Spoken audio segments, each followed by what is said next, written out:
Mesdames et messieurs, bonsoir et bienvenue dans ce journal. Au sommaire, discorde entre les conseillers BR et le maire de la commune d'Abomey-Calavi. Les conseillers dissidents lui reprochent une gestion opaque.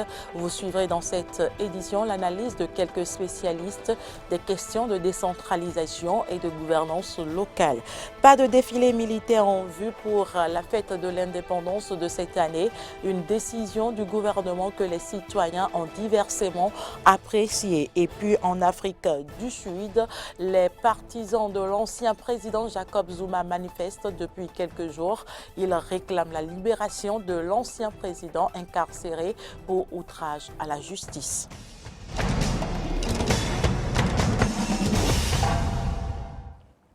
Merci pour l'attention. Je l'annonçais dans les titres. Des conseillers du parti Bloc républicain BR de la commune d'Abomey-Calavi ont manifesté leur mécontentement face à la gestion du maire Angelo Arondino.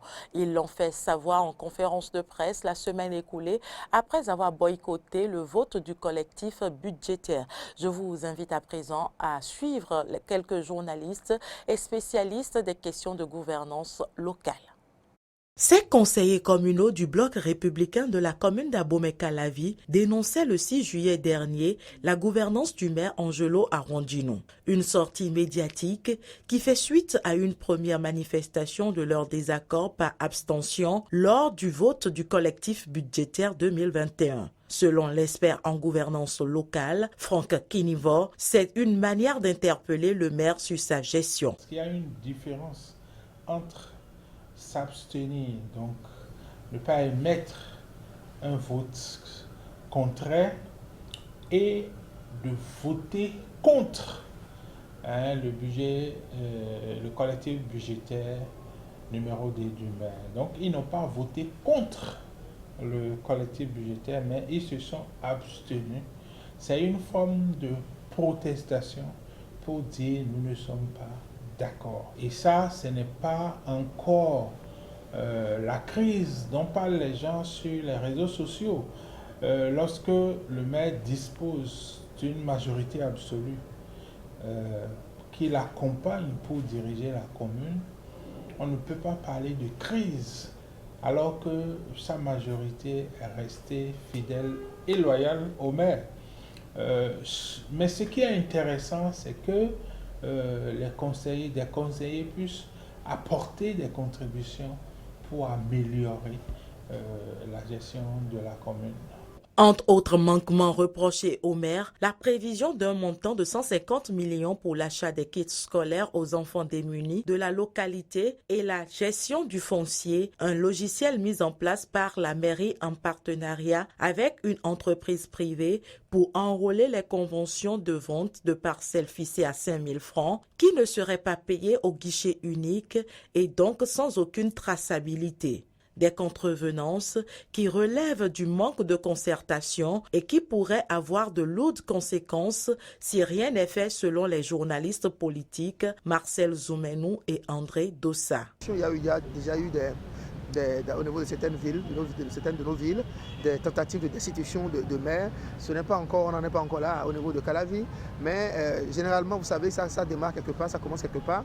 Les conseillers du bloc républicain ont décidé de mettre les pieds dans les plats en portant sur la place publique ce que peut-être il est important pour le maire d'ouvrir sa gestion, d'en faire une gestion collégiale, de parler avec ses conseillers et de discuter pour que toutes ces déclarations ne se transforment en des votes de méfiance. Et nous allons reprendre avec le cycle de limogeage des maires. Ce ne serait pas bien pour la démocratie et bien pour la réforme du système partisan qui est engagé actuellement. Face à cette défection, la réaction du maire Angelo Arondino se fait toujours attendre. Au terme du deuxième sommet citoyen ouest-africain sur la bonne gouvernance, l'alternance et la démocratie le week-end écoulé, le chef de l'État, Patrice Athanase Guillaume Talon, a honoré les participants de sa présence. Au cours de cette visite, il a été interpellé sur le virus du troisième mandat au sein de l'organisation régionale. Un troisième mandat que le chef de l'État promet ne pas faire. Suivez ici les propos du professeur David Dosset, suivi du président de la République, Patrice Talon. L'espace communautaire a adopté le protocole additionnel en 2001 sur la bonne gouvernance et la démocratie. Pourtant, nous assistons à un recul démocratique ces dernières années. Le virus du troisième mandat en Afrique, nouvelle forme de coup d'État, a atteint l'Afrique de l'Ouest et bouscule la vie dans nos nations. Excellence, votre pays peut-il produire un vaccin contre cette pandémie? Nous voulons bien le croire, car la Constitution béninoise stipulant qu'en aucun cas, nul ne peut faire plus de 2 mandats dans sa vie. Pourriez-vous alors accepter ce témoin symbolique pour que Cotonou devienne la capitale de la limitation de mandats en Afrique? La symbolique du 2 se retrouve dans ce témoin africain comme le nombre de mandats maximum que nous défendons dans le continent. S'en suivra une campagne panafricaine de mobilisation autour de la limitation de mandats pour une dévolution démocratique.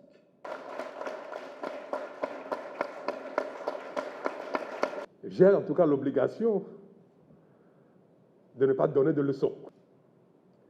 Vous comprenez donc quelle est ma fierté, comment je suis honoré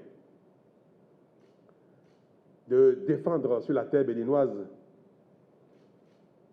cette vertu qu'on attend des gouvernants, de ne pas se prendre pour Dieu Tout-Puissant, l'Éternel. Vous avez l'audace. Comme cela est dans l'ADN de la jeunesse, l'audace. Vous avez l'audace de l'évoquer, de vous décider de porter cet engagement au-delà de nos frontières. Et je voudrais vous saluer pour ça. Je voudrais pouvoir m'associer à cela. Mais je voudrais vous exhorter dans la promotion de cet idéal de ne pas trop citer le président Talon. Bien que ce relais que je viens de saisir avec beaucoup de responsabilité, parce que je mesure le symbole que c'est. Je mesure la portée du symbole.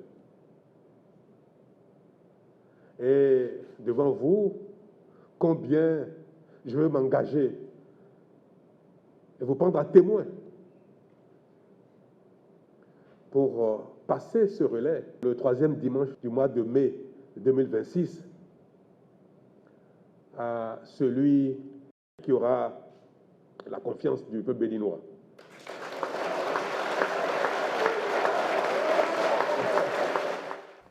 La fête du 1er août 2021 sera célébrée dans la sobriété sans manifestation nécessitant des regroupements de personnes.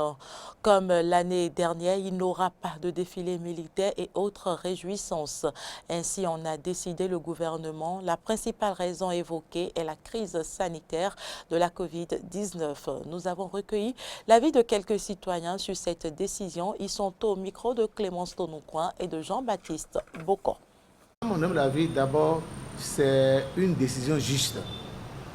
Juste parce qu'aujourd'hui, avec la Covid-19, personne ne comprend plus rien. Alors, je crois que la prudence nous invite à prendre du recul. Comme c'est dit en général que pour mieux éviter cette maladie, il faut garder la distance. Il faut éviter les regroupements.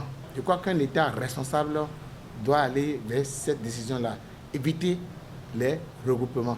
En général, pour la fête du 1er août, ce n'était pas une fête qui m'a toujours intéressé. Parce que moi, je ne me voyais pas indépendant. Et la fête du 1er août ne doit pas être une grande fête pour nous, mais une journée de réflexion. Ça m'a beaucoup désolé, parce que c'est une fête parmi tant d'autres qui représente beaucoup pour le pays. Par exemple, chez moi, dans le Mono, ça représente vraiment quelque chose de très très spécial. Puisque je me rappelle que j'avais fêté une fois cette fête dans mon village. Et Lorsque j'étais parti, la télévision était restée non allumée pendant près de 2 semaines. Et à cause de cette fête nationale, on a tout fait pour allumer la télé, juste pour regarder le défilé militaire, le défilé civil.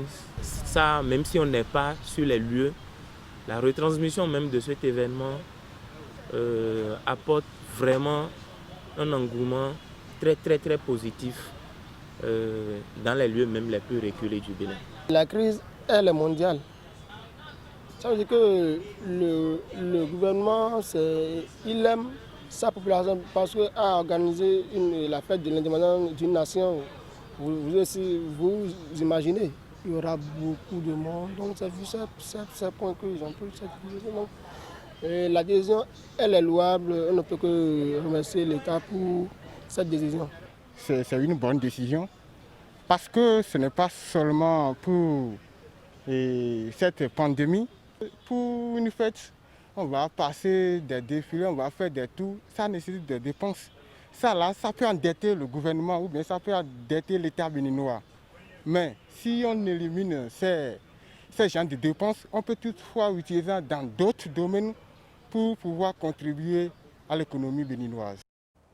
Les riverains et usagers de la voie pavée derrière la poste et passant devant l'École nationale d'économie appliquée de management ENEAM, ancien INE du quartier Gbegamin à Idodo de Cotonou, n'en peuvent plus. L'inondation répétitive de ce tronçon qui dure depuis 2 décennies plonge leur commerce dans la faillite et détériore la qualité de vie. Maury Arnaud Agua, Juste Aimé Defodji, Romaric Devochi. C'est avec colère, désespoir et désolation que nous ont accueillis les usagers et riverains de la route Gbegamin à Idodo qui passe devant l'École nationale d'économie appliquée et de management. Et pour cause, ils sont fatigués d'appeler toutes les fois et devant les caméras les autorités municipales et gouvernementales au secours pour asphalter ce tronçon qui est tout le temps sous l'eau en saison pluvieuse. C'est malheureux, ça dure depuis plus d'1 décennie. Je vais dire pratiquement même plus de 15 ans. Et les autorités municipales, à chaque fois, à chaque saison pluvieuse, ils chaussaient leurs bottes pour venir passer par ici. On fait semblant à la population de trouver des solutions. Mais c'est triste, on a tout dit. Les gens ont tout fait ici.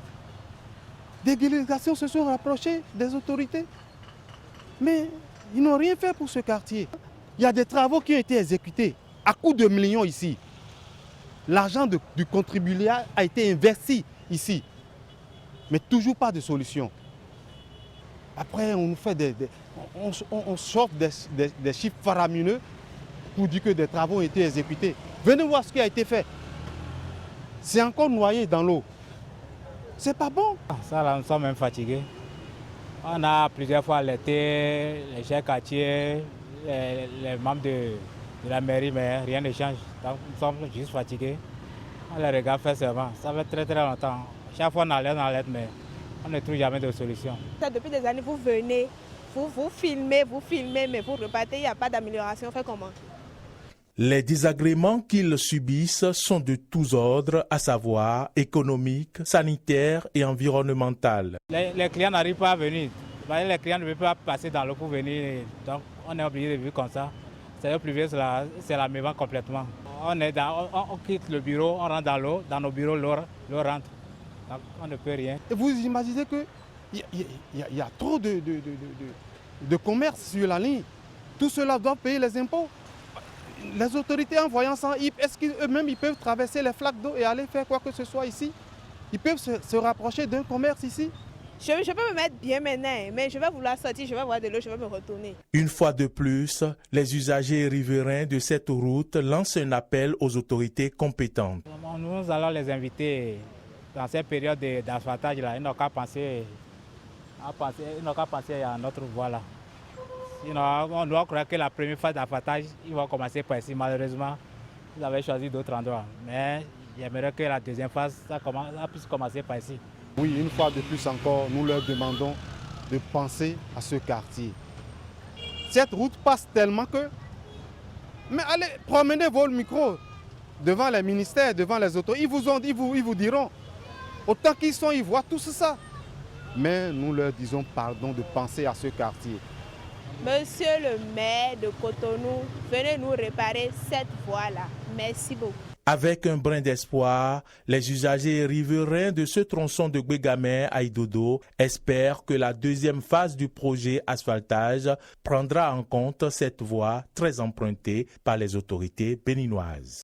Actualité en dehors du Bénin, des émeutes en Afrique du Sud après l'incarcération de l'ancien président Jacob Zuma, condamné à 15 ans de prison dans une affaire de corruption. Les partisans de l'ancien chef d'État de l'Afrique du Sud réclament sa libération immédiate.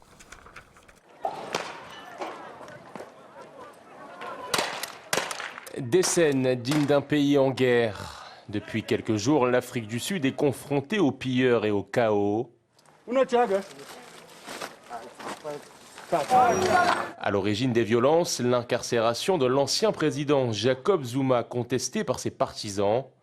Mais les raisons sont peut-être plus profondes. Cela ne peut pas être seulement lié à l'ancien président lui-même. Il y a d'autres choses qui se cachent derrière cela.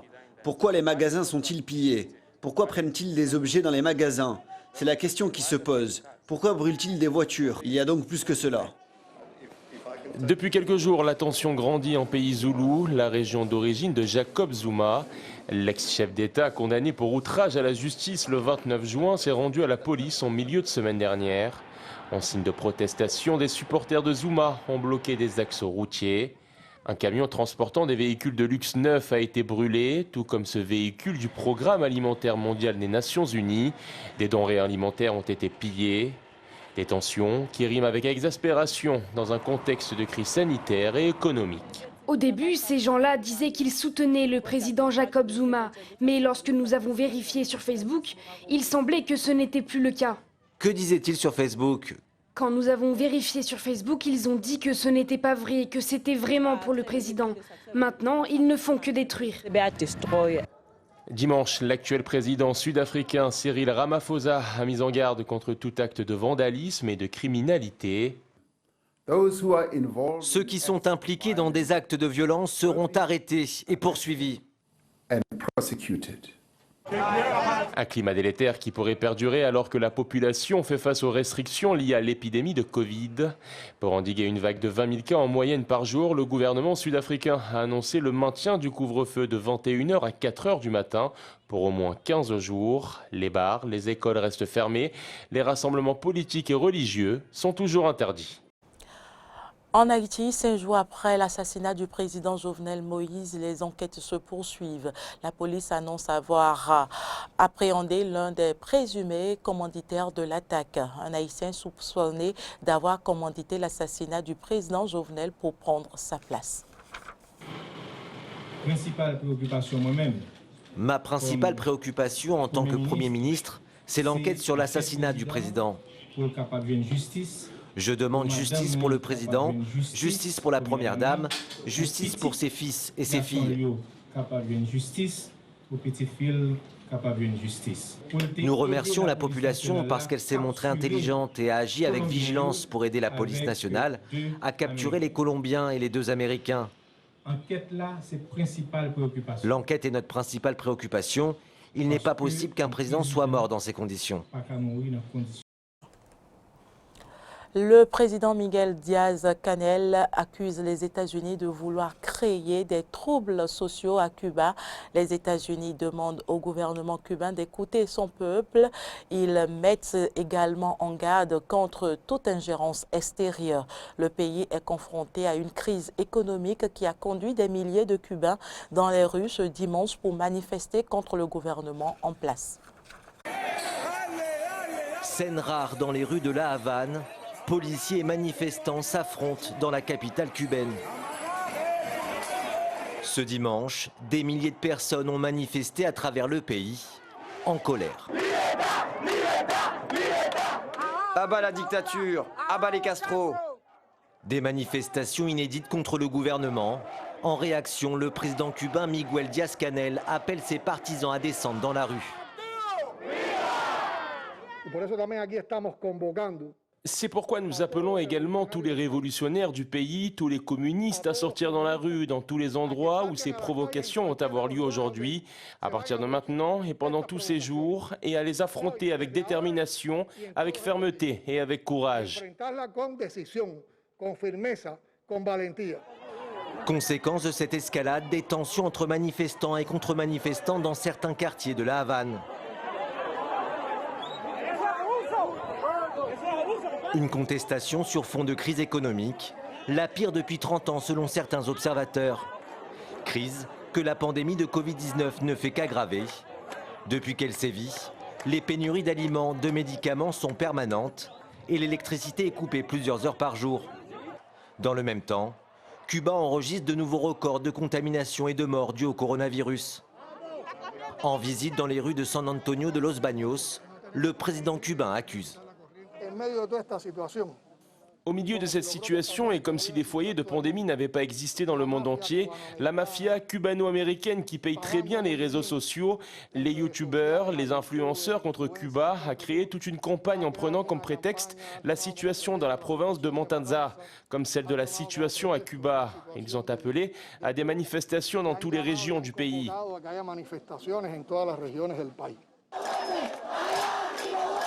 À Miami, la plus cubaine des villes américaines, des milliers de personnes ont apporté leur soutien aux manifestations antigouvernementales. Ces jeunes d'aujourd'hui ont finalement dit « assez, c'est assez et nous allons faire ce que nos parents n'ont pas pu faire ». Et c'est pourquoi maintenant les jeunes à Cuba ont finalement ouvert les yeux et nous sommes ici avec eux. Cubains, nous sommes ici avec vous depuis les États-Unis. Sous embargo américain depuis 1962, le gouvernement cubain s'est dit prêt à défendre la révolution coûte que coûte. Une situation suivie de très près par Washington, mettant en garde la Havane contre tout usage de la violence à l'encontre de manifestants pacifiques. Et puis ce sera tout pour cette édition. Merci de nous avoir suivis. À demain.